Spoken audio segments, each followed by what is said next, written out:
주 안에서 평안하셨습니까? 오늘 본문의 말씀을 통해서 문제를 뛰어넘어 승리의 삶으로 라는 제목으로 함께 은혜를 나누려고 합니다. 작년에 이어 올 한 해 동안도 전 세계적으로 어려운 일들이 많았습니다.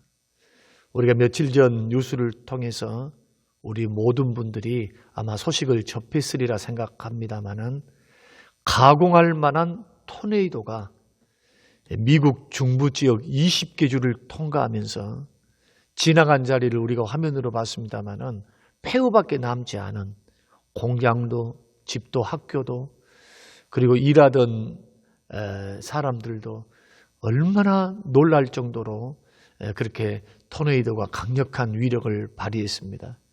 많은 사람이 집을 잃었고 일터를 잃기도 했습니다. 20개 주를 통과한 겁니다.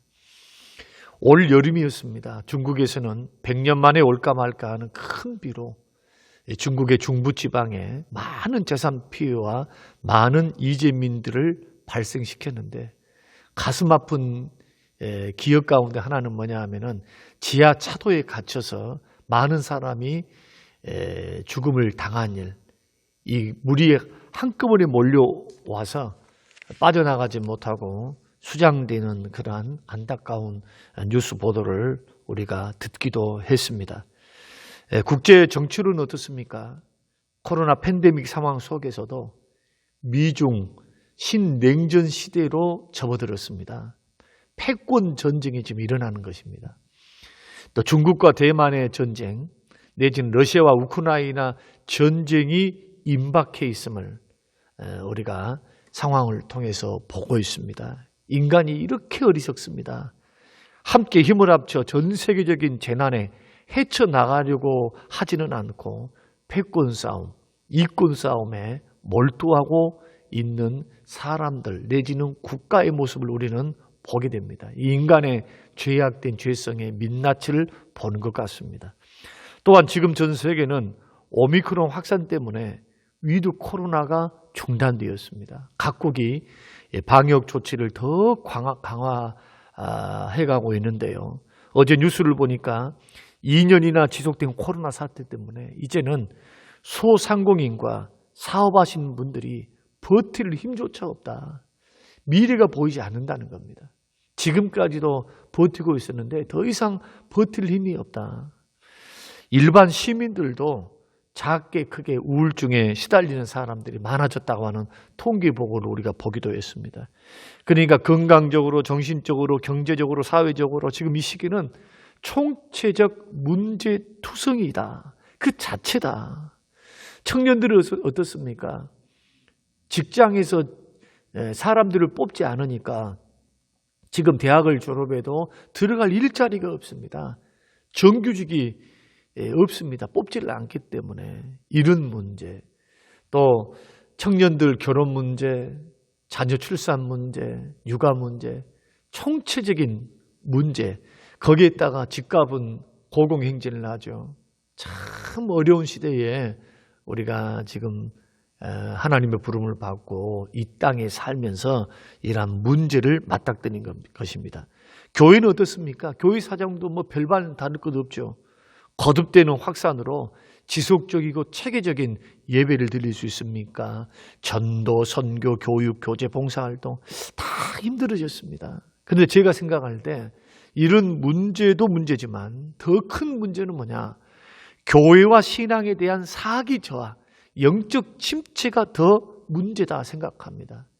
열정의 불을 붙이기가 힘듭니다. 기도의 불, 말씀의 불, 은혜의 불 모일 수 있어야 이런 불을 붙이고 또 뜨거운 사랑의 교제, 사랑이 활활 타오르는 사랑의 나눔들이 있어야 되는데 그것이 교회 안에서는 찾아볼 수 없는 코로나 때문에 만날 수도 없기 때문에 정말 이러한 침체 속에 지금 들어가고 있다. 그러니까 우리 시대에 우리는 가공할 만한 큰 대적을 만난 것이다 생각할 수가 있습니다. 우리 개인들은 어떻습니까? 제가 개별적인 상담을 하다가 느낀 것 가운데 하나는 이 코로나 시기에도 생업의 문제로, 자녀의 문제로, 건강 문제로, 영적인 문제로, 정신적인 문제, 인간관계 문제로 힘들어하는 분들이 굉장히 늘어나고 있다는 겁니다. 정신을 똑바로 차리고 믿음의 반석 위에 서 있지 않으면 누구든지 넘어질 수 있는 환경입니다. 아니, 넘어져도 전혀 이상할 것이 없는 환경. 그런 상황들 속에 우리들이 놓여 있다고 생각이 들어집니다.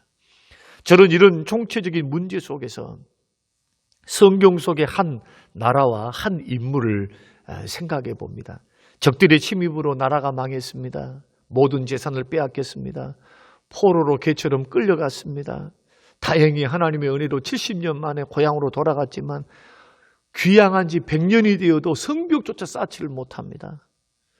페르시아 왕들이 쌓지 못하게 만들고 대적들이 다시는 이스라엘이 일어날 것을 두려워했기 때문에 그 주변에 있는 대적들과 여러 민족들이 방해 공작을 놓습니다.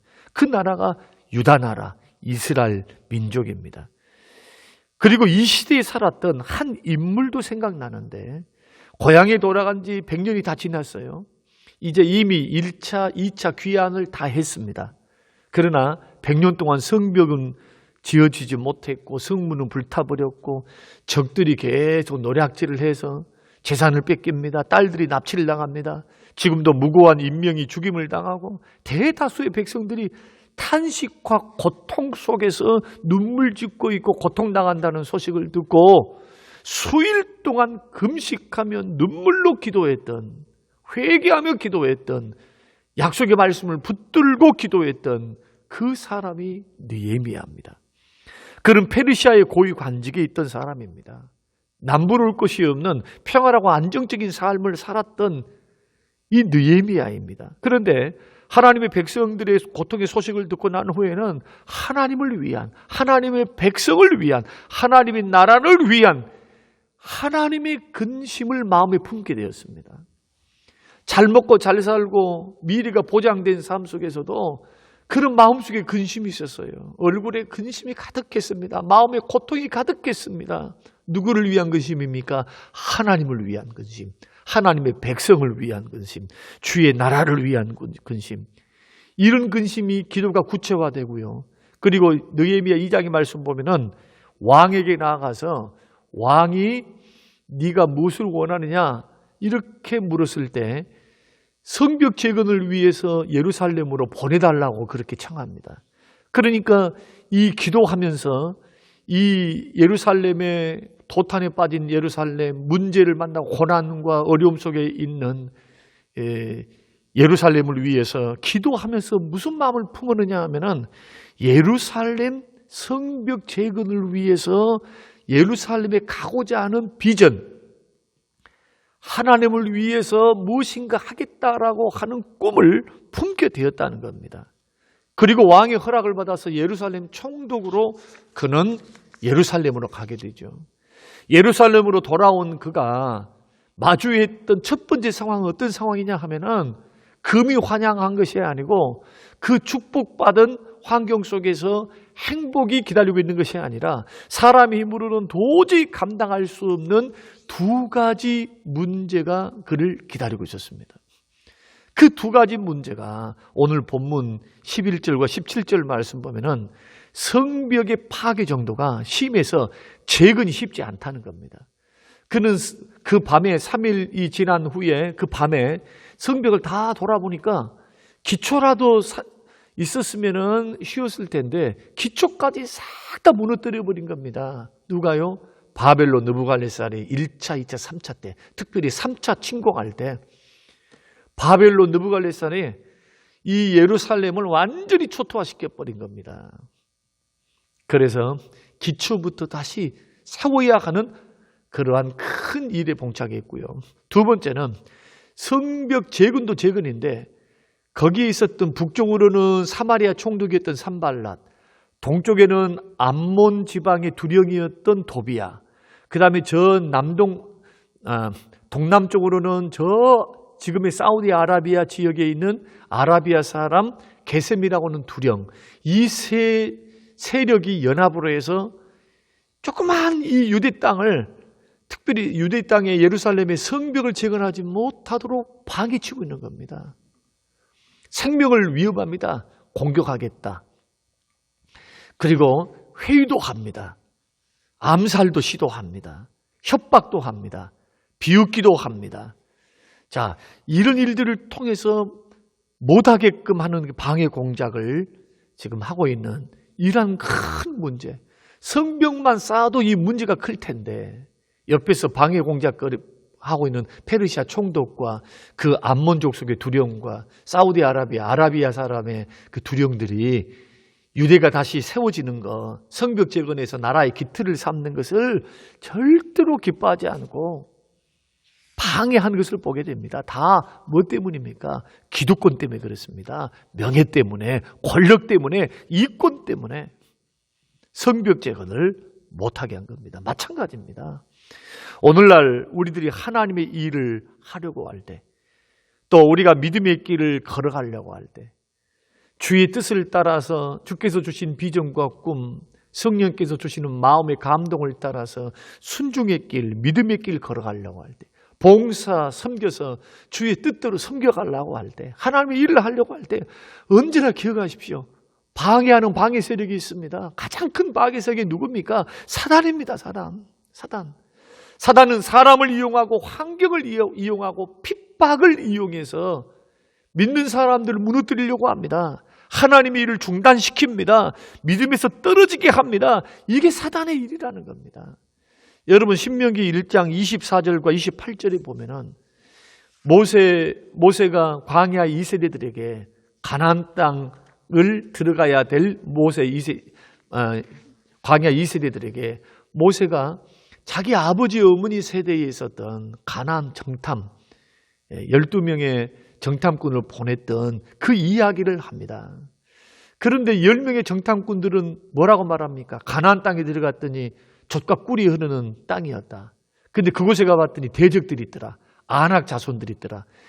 7족속이 있는데 그 족속들이 하나같이 다 키가 크고 기골이 장대한 그런 족속이더라 하면서 겁먹어서 가나안 정복은 불가능하다 원망불평했습니다. 한마디로 하나님이 약속하신 축복의 땅인 젖과 꿀이 흐르는 가나안의 축복의 땅도 물리쳐야 할 대적이 있더라는 겁니다. 마찬가지입니다. 지금도 주님을 믿고 신뢰함으로 살아가는 과정 속에 우리를 무너뜨리려는 사단의 역사는 계속된다. 집요하게 방해한다. 이것이 문제와 시험의 형태로 우리에게 다가오기도 하고 조소하고 비웃고 조롱하는 것으로 다가오기도 하고 산발락과 도비아가 했던 것처럼 그 다음에 무력 행사를 해서 우는 사자와 같이 물리력을 통해서 핍박함으로 우리의 믿음을 무너뜨리고 하나님의 일을 중단하도록 문제를 일으키고 시험을 주는 형태로 우리를 집요하게 찾아옵니다. 그래서 이 느헤미야 대적들을 가만히 보면은 이것이 상징적인 의미가 사단의 역사입니다. 주의 일 못하도록, 주의 백성들이 축복받지 못하도록 철저하게 방해하고 무너뜨리려고 하는 사단의 역사. 사랑하는 성도 여러분, 우리가 걸어가는 믿음의 길, 사명의 길, 섬김의 길, 생명의 길에는 필연적으로 사단의 방해가 있음을 여러분 깨달으시기를 주의 이름으로 축원드립니다. 사단은 하나님의 나라가 확장되는 꼴을 못 봅니다. 하나님의 백성들이 서로 사랑하고 서로 연합하고 믿음의 축복을 받고 물질의 축복을 받고 평안과 기쁨과 의로움으로 살아가는 그 꼴을 못 봅니다. 그러니 방해하려고 우는 사자와 같이 시험을 하고 유혹을 하고 사람과 환경을 이용해서 우리를 문제를 일으켜서 낙심하게 만들고 믿음에서 떠나게 만드는, 그러므로 우리는 마음을 단단히 먹어야 합니다. 정신을 바짝 차려야 합니다. 깨어 있어야 됩니다. 이럴 때일수록 특별히 코로나가 지금 3년째 접어듭니다. 내년이면은. 이런 상황 속에서 누구든지 넘어지는 거, 이것은 당연한 일이 아닐 수 없어요. 그러나 예수 그리스도를 믿는 믿음의 사람들은 주님 말씀한 것처럼 시험에 시험을 주는 자도 불행하고 시험에 든 사람도 불행하다고 주님 말씀하셨으니까 반드시 이 부분에 있어서도 믿음으로 견디고 이기고 승리해서 승리의 노래를 불러야 될 줄로 믿습니다. 악에 빠지지 마시고 사단의 시험에 빠지지 아니하시기를 주님의 이름으로 축원합니다. 그럼 이런 상황에서 문제를 뛰어넘어 승리의 삶으로 나아가기 위해서 제일 먼저 뭘 어떻게 해야 되는가? 오늘 본문 11절과 12절 말씀 보면 먼저 하나님의 지혜를 구하라. 문제를 돌파하기 위해서, 문제를 뛰어넘기 위해서, 문제를 딛고 일어서기 위해서, 승리의 길로 걸어가기 위해서 하나님의 지혜를 구하라는 겁니다. 오늘 11절 12절 내가 예루살렘에 이르러 머무른 지 사흘 만에 내 하나님께서 예루살렘을 위해 무엇을 할 것인지 내 마음에 주신 것을. 예루살렘에 도착한 느헤미야가 제일 먼저 했던 거 3일 동안 쉬었습니다. 아무도 만나지 않았습니다. 3일 동안 쉬면서 뭘 했습니까? 오늘 힌트가 12절이죠. 하나님께서 예루살렘을 위해 무엇을 할 것인지 내 마음에 주셨다. 그러니까 느헤미야는 3일 동안 하나님으로부터 뭘 받은 겁니까? 마음으로. 예루살렘을 위해서 무엇을 어떻게 할 것인지 비전을 받았고요. 그 다음에 하나님의 지혜를 받은 겁니다. 자, 하나님의 비전, 하나님의 지혜. 이 하나님의 지혜와 하나님의 비전을 가지고 3일 후에는 시찰을 합니다. 다 돌아보거든요. 그런데 어떻게 해서 하나님의 비전과 하나님의 지혜를 받을 수 있었습니까? 기도입니다. 기도. 하나님과 하나님 백성을 위해 내가 무엇을 어떻게 할 것인가? 하나님부터 받은 겁니다. 무엇을 통해서? 기도를 통해서. 이것을 어떻게 알 수 있느냐? 이 느헤미야의 신앙 인격을 보면은 상황에 반응한 것보다 먼저 기도함으로 하나님께 나아가는 신앙 인격을 가졌습니다. 이게 문제가 발생을 하잖아요. 그러면 상황의 반응을 먼저 하는 게 아니라 기도의 반응을 더 먼저 했습니다. 그러니까 하나님께 반응을 먼저 하는 거죠. 원망 불평한다거나 아니면은 이 일을 어떻게 했으면 좋겠는가, 사람 찾아다닌다거나 이러지 아니하고 하나님께 먼저 반응을 해요. 기도의 반응. 이것이 1장과 2장의 말씀이죠. 왕 앞에 나가서도 너의 소원이 뭐냐? 내가 너에게 뭘 해주기를 원하느냐? 이때도 하늘의 하나님께 묵도하고 기도의 사람이었습니다. 여러분, 반드시 우리가 기억해야 될 것. 야고보서 1장의 말씀 보면은 1장 2절의 말씀에 여러 가지 시험을 만나거든 온전히 기쁘게 여기라. 형제들아, 여러 가지 문제를 만나거든 온전히 기쁘게 여기라.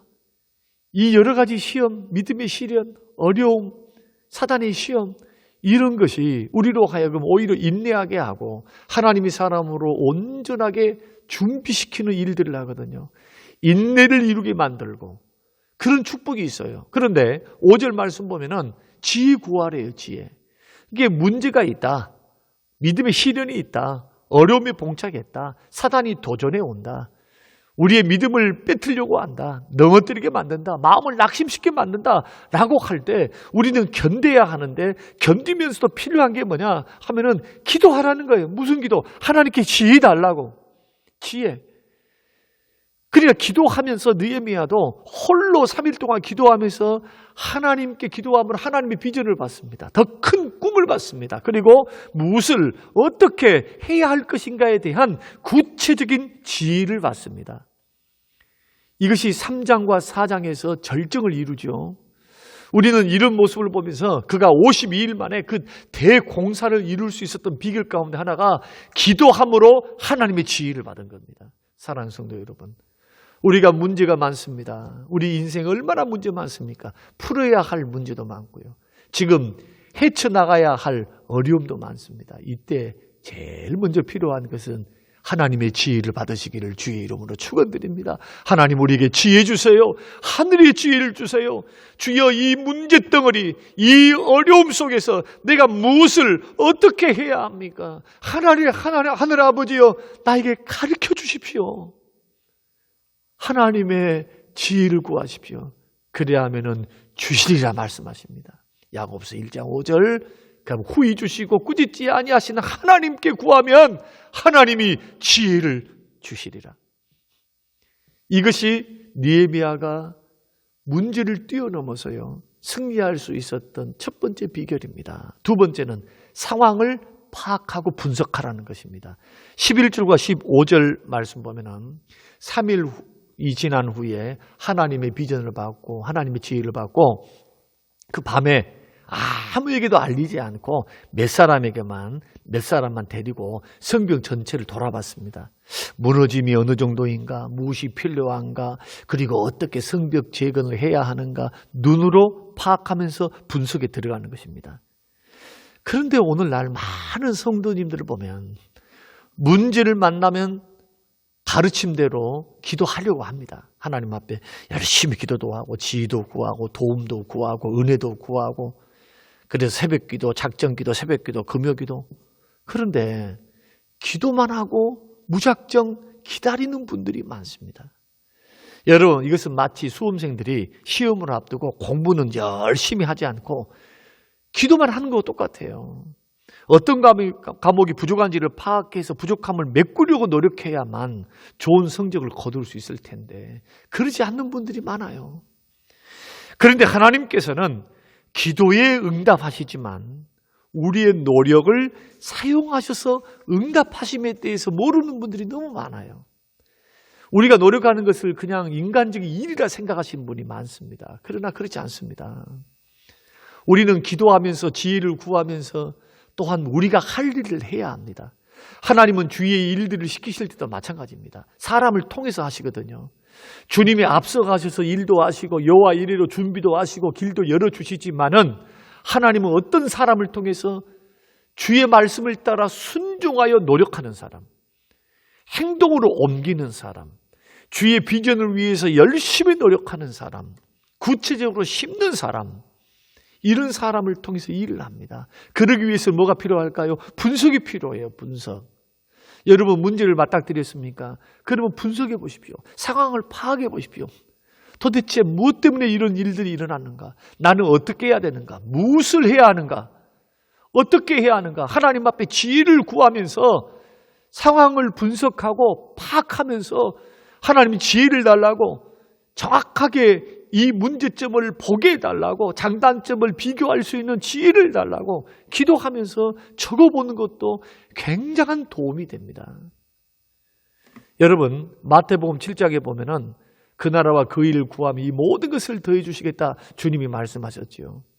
그런데 비유를 들을 때 두 가지 비유를 들었습니다. 들의 백합화를 보라, 공중에 나는 새를 보라, 주님이 먹이시고 입히셨다. 그런데 들의 백합화는 무생물이 아닙니다. 가만히 있는 꽃이 아닙니다. 광합성 작용을 하고 있고요. 수분과 영양분을 흡수하고 있습니다. 일하고 있는 겁니다. 공중에 나는 새는 어떤 새입니까? 할 일 없이 노래하고 있는 새가 아닙니다. 이 새는 열심히 먹이 활동을 하는 새를 말합니다. 그래서 우리는 하나님의 길을 걸어갈 때 특별히 내가 믿음 생활을 할 때, 주의 일을 감당하려고 할 때, 주께서 선하신 뜻 안에서 주께서 나에게 일을 맡기셔서 주의 일, 주의 나라를 위한 비전과 꿈을 받았다면, 또 우리 개인적으로는 더 잘 믿어보려고, 예수 잘 믿어보려고 믿음의 길을 걸어가고 있을 그때에 여러분 문제를 맞닥뜨리게 되면 기도를 통해서 하나님의 지혜를 구하고 그 다음에 상황 분석을 해봐야 됩니다. 영적 침체가 왔다. 그러면 영적 침체 원인이 뭘까? 너무 일이 바쁘다. 아니면은 일이 바쁘다면 일을 조금 우선순위를 정해야 되겠죠. 줄이든지. 건강에 문제가 생기면 침체가 찾아옵니다. 그러면은 좀 쉴 필요가 있어요. 다른 어떤 바쁜 일이 있어도 몸을 케어하는 것을 중심으로 우리가 조금 일을 좀 줄이고 해야 될 필요도 있습니다. 여러분 이런 분석은 굉장히 지혜로운 겁니다. 기도만 하고 있으면 안 됩니다. 이런 구체적인 지혜를 구하고 상황을 분석한 후에 마지막 세 번째는 뭐냐? 하나님을 더욱 의지해야 됩니다. 여러분 20절 말씀 보면은 내가 그들에게 대답하여 이르되 하늘의 하나님이 우리를 형통하게 하시리니 그의 종들인 우리가 일어나 건축할 것이다. 산발락과 도비아와 게셈이라고 한 사람이 조롱하고 비웃고 미흡하고 너희들은 절대로 짓지 못해. 너는 아닥사스다 왕을 반역하기 위해서 성벽을 재건하려고 하느냐 하면서 모함합니다. 비웃습니다. 이럴 때 느헤미야가 절대로 거기 넘어가지 않습니다. 오히려 이렇게 고백하는 것입니다. 하늘의 하나님이 우리를 형통케 하신다. 성벽 완성을 이루시고 형통케 하실 분은 하늘의 하나님이시다. 하나님이 우리를 도우신다 라고 하는 분명한 믿음이 있었습니다. 그러니까 사람을 보다 더 의지한다거나 또 환경을 더 의지하는 것이 아니라 하나님의 지혜를 받고 그 다음에 상황을 분석한 후에는 그에게 도와줄 사람도 있었어요. 그들에게 더 필요한 사람도 많았습니다. 그 당시에 귀족들이 있었고 방백들이 있었고 제사장들이 있었고 일반 백성들이 있었죠. 느헤미야보다도 더 사정을 잘 아는 사람들이 있었습니다. 이들의 협조가 없으면 이룰 수 없어요, 공사가. 그런데 상황을 분석하려고 할 때 그가 제일 먼저 했던 것은 하나님과 독대했습니다. 3일 동안. 그리고 이 일들을 시찰했고 분석한 일들을 사람들에게 알리지 않았어요. 알리지 않고 그는 환경보다도 사람보다도 먼저 더욱 하나님을 의지함으로 그가 이 일을 이루실 분은 하나님이다. 그래서 20절에도 고백하는 겁니다. 하늘에 하나님이 이루실 거야. 우리 식으로 말한다면 사람들이 도와서 협력해서 우리는 일심 단결해서 흩어지면 죽고 뭉치면 살기 때문에 우리는 반드시 우리 민족을 해낸다. 이렇게 해야 맞잖아요. 이렇게 해야. 그러나 느헤미야는 하늘에 하나님이 도우셔야만, 하나님의 손이 도우셔야만 반드시 이 일은 이룰 수 있다. 주변에 많은 사람들이 있고 대적들이 있고 도울 사람이 있다 할지라도 하나님이 허락하셔야 되고 주의 선한 손이 도우셔야만 이 일은 이룰 수 있는 일이야 라고 하는 확신을 가질 수 있었던 이유. 그래서 하나님을 더욱 의지할 수 있었던 이유가 뭐냐? 17절 18절 후에 그들에게 이르기를 우리가 당한 공경은 너희도 보고 있는 바라. 예루살렘이 황폐하고 성문이 불탔으니 자 예루살렘 성을 건축하여 다시 수치를 당하지 말자 하고 18절 또 그들에게 하나님의 선한 손이 자기를 도우신 것과 왕이 내게 이런 말씀을 전했다. 느헤미야가 사람들보다 환경보다 먼저 하나님께 기도하고 하나님을 더 의지하고 하늘에 하나님이 도우실 것이다 이렇게 선포할 수 있었던, 그러면서 하나님이 이렇게 도우셨기 때문에 여러분 일어나십시오. 여러분 이 성벽은 반드시 하나님이 이루십니다. 동기부여를 줄 수 있었던 이유는 뭐냐? 느헤미야 자신이 기도 응답의 체험을 가졌기 때문에 그렇습니다. 기도를 통해서 하나님의 선한 손, 능력의 손, 도우시는 손, 형통케 하시는 손, 이 손을 체험했기 때문에 느헤미야 기도를 통해서 왕의 마음을 변화시키셨죠. 물자를 제공받았죠. 그리고 자기가 구하지 않는 군대 장관까지 보내서 군사들을 대동해서 저 멀 페르시아에서 예루살렘까지 오는 그 과정에 대적들로부터 도적들로부터 지켜주는 역사, 어떤 역사입니까? 기도를 통해서 하나님이 하신 겁니다. 하나님이.